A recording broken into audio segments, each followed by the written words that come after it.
जय श्री सीताराम। मैं आचार्य राजकुमार पांडे पुनः उपस्थित हूँ आपके समक्ष और इस बार मेरे पिटारे में है मिथुन राशि के लिए मासिक राशिफल 2025 मई माह का मासिक राशिफल वृषभ राशि के जातकों के लिए क्या कहता है, कैसा रहेगा आने वाला समय, कहाँ रखनी होगी सावधानी, कहाँ मिलेगा लाभ। तो सबसे पहले सामान्य बात की बात करते हैं, मिथुन राशि के जातकों के लिए कैसा रहेगा, फिर कुछ महत्वपूर्ण गोचर में हुए परिवर्तन पर चर्चा करेंगे।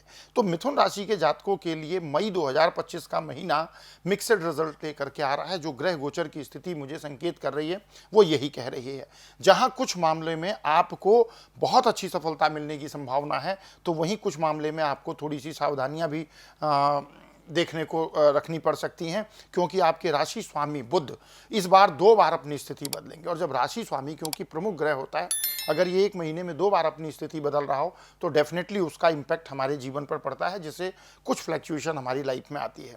महीने के पहले हिस्से में सूर्य की स्थिति अनुकूल रहेगी, क्योंकि सूर्य देव आपकी जन्म राशि से एकादश भाव में है, जिससे आपको ऊर्जा और आत्मविश्वास मिलेगा। लेकिन दूसरे हिस्से में थोड़ा सा संभल कर चलने की आवश्यकता होगी।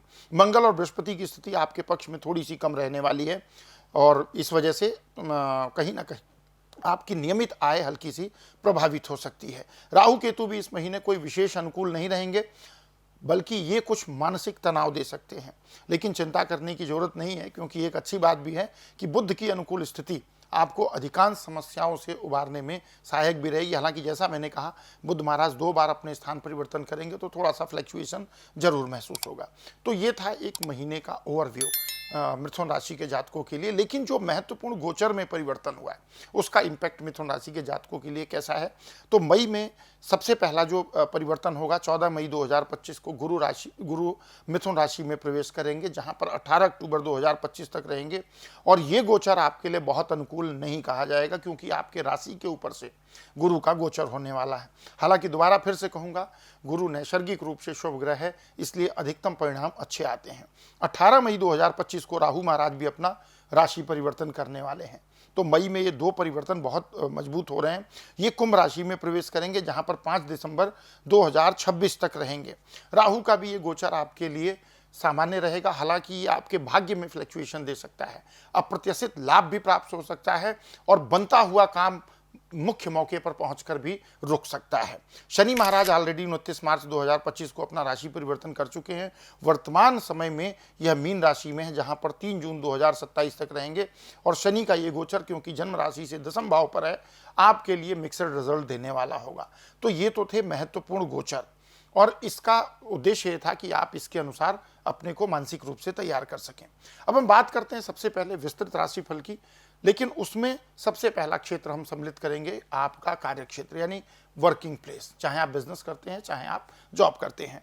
तो सबसे पहले हम इसमें देखते हैं कि जो लोग नौकरी करते हैं उनके लिए क्या स्थिति है। तो नौकरी पेशा लोगों को कार्यस्थल पर थोड़ा सा सतर्क रहना होगा। जो आपके कुलीग हैं वो आपके भीतर कमियां निकालने की कोशिश कर सकते हैं, जिससे आप इरिटेट हो सकते हैं। आपको संयम और धैर्य से काम लेना है। व्यापार से जुड़े जातकों के लिए 7 मई से लेकर के 13 मई का समय विशेष लाभकारी रहेगा, जब बुध लाभ भाव में गोचर करेंगे। इस टाइम पीरियड में बुध का गोचर लाभ भाव में रहने वाला है, जो आपको व्यापार में उन्नति करवा सकता है और आपके प्रॉफिट को इंक्रीज कर सकता है। नया प्रोजेक्ट या बिजनेस शुरू करने की योजना बना रहे हैं तो महीने का दूसरा भाग आपके लिए ज़्यादा अनुकूल रहेगा। कुल मिलाकर कैरियर के मामले में ये महीना आपके लिए आशा के अनुकूल परिणाम देगा। थोड़ा फ्लैक्चुएशन रहेगा, लेकिन आप कुल मिलाकर संतुष्ट रहेंगे। अब बात करें कि आर्थिक स्थिति मिथुन राशि के जातकों के लिए मई 2025 में कैसी रहने वाली है। तो आर्थिक दृष्टि से महीना एवरेज जाने वाला है। लाभेश मंगल धन भाव में रहेंगे, क्योंकि लाभेश यानी 11th हाउस के लॉर्ड हैं, धन भाव में रहेंगे, जो आर्थिक स्थिति को मजबूत करने में मदद करेंगे। लेकिन यहाँ पर मंगल क्या है, कर्क राशि में है, नीच राशि में है, तो थोड़ा सा खर्चों की वृद्धि हो सकती है। इसलिए खर्च को सोच समझ के करना है, जो आवश्यक खर्च हो उसी पर धन व्यय करें। महीने के पहले हिस्से में सूर्य की स्थिति अनुकूल है, क्योंकि 11th हाउस में है, लेकिन दूसरे भाग में सूर्य की स्थिति जो है वो थोड़ी सी प्रतिकूलता वाली होगी, और वो भी एक्सपेंस, अननेसेसरी एक्सपेंस इंक्रीज कर सकती है। 7 से 23 मई के भीतर बुध का लाभ भाव में गोचर आपकी आर्थिक स्थिति को और बेहतर बना सकता है। पुराने निवेश से कुछ लाभ मिलने की संभावना है।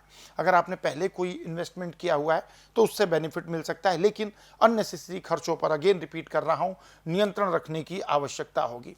हेल्थ की बात करें तो स्वास्थ्य के मामले में मई का महीना थोड़ी सी सतर्कता रखने की सलाह देता है। क्यों देता है उस पर हम आगे डिस्कस करेंगे, लेकिन थोड़ा सा हेल्थ को लेकर के सावधानी रखनी है। 7 मई तक बुध की नीच अवस्था रहेगी, जिसके कारण स्वास्थ्य में हल्की फुल्की समस्या आप अनुभव कर सकते हैं, क्योंकि बुध जो है वो मीन राशि में रहेंगे, ये इनकी नीच राशि होती है।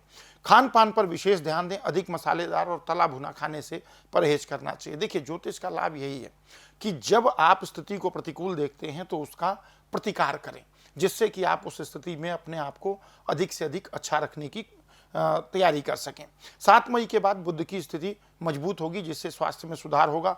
नियमित योग, ध्यान, मेडिटेशन, योगा करने से डेफिनेटली आप अपने आत्मबल को और मजबूत रख सकते हैं और रोगों का प्रतिकार भी कर सकते हैं। बात करें प्रेम और वैवाहिक जीवन को लेकर संकेत कैसे हैं, तो प्रेम संबंधों के लिए महीना विशेष रहने वाला है।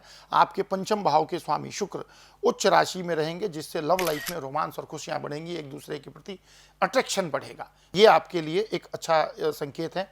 अगर आपका प्रेम संबंध ऑफिस में किसी सहकर्मी के साथ है तो ये महीना बेहद अच्छा साबित हो सकता है।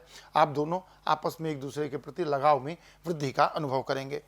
मैरिड लोगों के लिए दाम्पत्य जीवन में सुधार के योग बन रहे हैं। हालांकि सप्तम भाव पर शनि की दृष्टि रहेगी, जिससे छोटे मोटे विवाद हो सकते हैं, लेकिन सही संवाद और समझदारी से रिश्तों को मजबूत बनाया जा सकता है।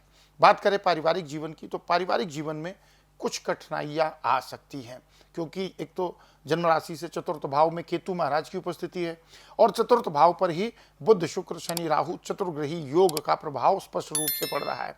हालांकि यहाँ पर कहीं ना कहीं देवगुरु बृहस्पति की दृष्टि भी स्थिति को मेंटेन करने में आपकी मदद करेगी, लेकिन पारिवारिक जीवन में जैसा कि मैंने कहा कुछ कठिनाई आ सकती है। मंगल के नीच राशि में होने के कारण, क्योंकि आपके कुटुंब भाव में मंगल नीच राशि में है, तो किसी बात को लेकर आपस में पारिवारिक सदस्यों में बहस हो सकती है, तो यहाँ थोड़ी सावधानी रखनी होगी। महीने के दूसरे हिस्से में बृहस्पति की स्थिति बेहतर होने से, क्योंकि आपके लग्न पर आ जाएंगे, बेहतर होने से पारिवारिक संबंधों में सुधार आएगा। घर परिवार में शांति बनाए रखने के लिए अनावश्यक बहस से बचें और धैर्य से काम लेने की आवश्यकता है। अब बात आती है कि साहब ये तो हो गया कि वृषभ राशि के लिए कहाँ पर लाभ, कहाँ पर हानि और कहाँ सतर्कता की आवश्यकता है, लेकिन जो प्रतिकूल प्रभाव हैं उसको नियंत्रित करने के लिए क्या ऐसे उपाय कर सकते हैं जिससे कि हमारा आत्मबल, मनोबल बढ़ा रहे। तो प्रतिदिन एक तो सूर्य देव को जल अर्पित करें, संभव हो सके तो सूर्याष्टक अथवा आदित्य हृदय स्त्रोत का पाठ करें।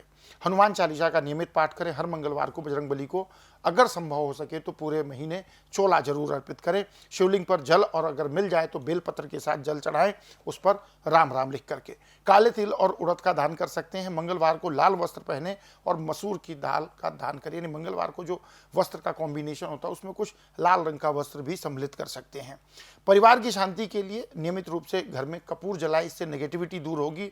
और स्वास्थ्य को बेहतर बनाए रखने के लिए खान पान का विशेष ध्यान रखें। रोजाना सुबह योग और ध्यान करना चाहिए। तो ये था मिथुन राशि के जातकों के लिए मई 2025 का मासिक राशिफल। अगर आपको वीडियो पसंद आई हो तो इस वीडियो को लाइक करें, शेयर करें, कमेंट करें। हमारे चैनल को सब्सक्राइब जरूर करें, इससे हम मोटिवेट होते हैं, ताकि हर महीने का राशिफल आपको नियमित रूप से आपको नोटिफिकेशन के थ्रू जानकारी मिलती रहे। और इसके लिए आप अपने सब्सक्राइब तो करें, साथ में बेल आइकन को भी जरूर प्रेस करें। कमेंट करके बताएं कि आपको हमारा राशिफल कैसा रहा। तब तक के लिए, जब तक कि अगली वीडियो में हम नहीं आते, प्रेम से बोलिए जय श्री सीताराम।